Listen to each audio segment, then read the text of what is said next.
Castelfranco, Bassano, Cittadella e Treviso sono giunti subito sul posto. In realtà, se vedete alle mie spalle, si tratta di una struttura circa di 200-300 metri quadri, però il fatto che le squadre siano arrivate subito hanno permesso di salvare tutto il resto della struttura che vedete dietro, che è una struttura molto ampia.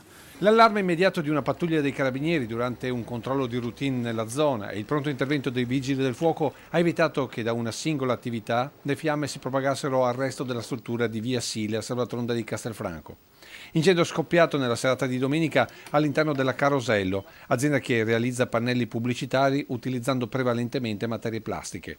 Un intervento durato oltre 3 ore. Un po' di materiale infiammabile come vedete alle mie spalle, il vero problema è che stava piovendo e che abbiamo dovuto lavorare in condizioni abbastanza difficili. Abbiamo visto anche una bombola portata fuori. Sì, una bombola e anche quel furgone là che è alle tue spalle, sì.